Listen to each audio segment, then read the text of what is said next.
Nevermind is a game where you're playing as a psychiatrist or someone of the medical field whose job it is to delve into the minds of mental patients who have post-traumatic stress disorder or other things where something traumatic happened to them in the past, which they are now blocking out or they need to come to terms with before they can continue to live a fruitful and happy life.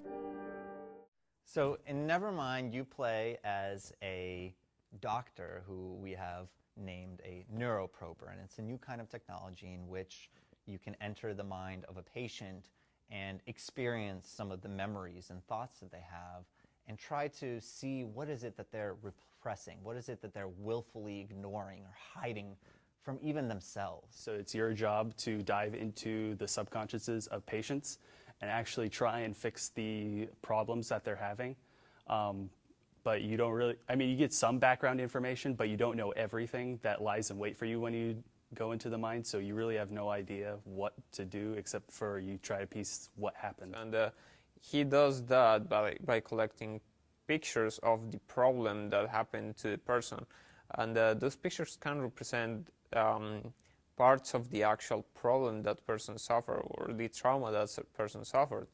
And they can also represent random elements or memories from that person. His main role is to assemble all the pictures that represent the timeline of that problem or that trauma. And by doing that, he will be able to recreate the issue and then proceed with the treatment of the patient. What Team Nevermind and the game is doing is actually depicting a memory of an area in a person's mind and brain. And so, it'll appear to be normal at some times in some parts, but it'll totally be distorted and weird and really strange at points and have different weirdness into it. And so it'll appear to be normal at some times in some parts, but it'll totally be distorted and weird and really strange at points and have different weirdness into it. I would say I think the story element itself is gonna be pretty intriguing to see how it actually affects people and how it makes people think, because the story that is in the Nevermind is a person's state of mind where the person is trapped into his or her own trauma, and so solving that may just give you the idea of how the person actually perceives the experiences, how they go about solving those kind of issues when they have them in their minds. I hope the people that play this game will take away,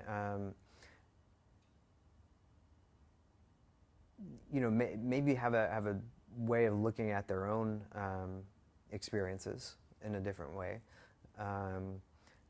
But also having a way of looking at,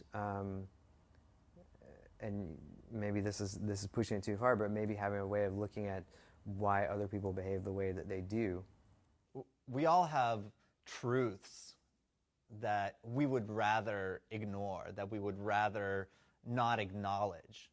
And one of the toughest things a lot of times is coming to terms with those things, coming to terms with the things that we would rather not acknowledge, we would rather not acknowledge as reality. I think the game is very multifaceted, but at its core, it's something to help us learn how to deal with our own fears by taking us through those common phobias and maybe some uncommon phobias that different people have to deal with on a day-to-day basis. And so Nevermind, by avoiding violence, avoiding guns, being a puzzler that's a horror game, has a chance to fill that niche where it's something that can induce stress, but then it isn't violent stress, and it's thus stress that can be dealt with and learned to be dealt with. And so if you let this landscape that the patient has created in their mind get to you, you're never going to be able to help them. So you really have to conquer your own demons before you can help somebody else. And I think that that's a very important message, because I think a lot of times we do overstep our bounds, and we might make suggestions to do things that we wouldn't do ourselves. And it's really important that we are aware of these our own tendencies and learn how to control those, before we help others, because we'll never successfully do that if we don't know how to be in control of our own physical being and our own emotions. My favorite moment on Nevermind. I cannot really summarize Nevermind into one favorite moment. I think there are several points in the game, though, that I like the reaction. For example, I like really much the reaction on the clinic.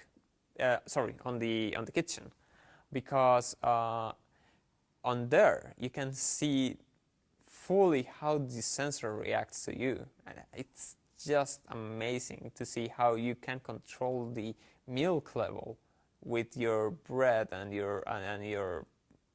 controlling your heartbeats, and then that's really cool. I mean, I have seen people getting really stressed out and like just dying in a couple of seconds, and then I have seen people that then they start like getting stressed and they like calm down and just relax for a moment, and then they get total control of the level, and that feeling is really cool. There have been other really interesting parts. Just to mention, for example, the living room has this particular moment when the person finishes the puzzle, and then they just turn around and bang, there's something there that wasn't there. That scares them off. That's really nice. That's really nice. There have been some amazing puzzles, especially in the bedroom. There is one that it's really cool how the people don't know how to figure it out, and then they find these clues over there, and then they are able to do it, and that feels pretty good. I mean, I could keep talking about all the different places. Not all the systems are integrated together in one single moment, so I cannot express Nevermind, or I cannot summarize Nevermind in one single moment, but just a couple of moments that generates the experience of what Nevermind promises. As I said, for example, the car lot is a really nice place to explore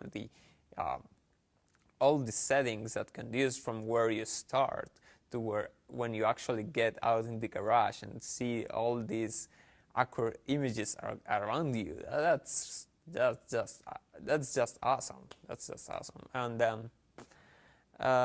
then when you're finishing completing everything and you go to the funeral scene, and you see how the funeral starts building from scratch to the actual final scene that you get.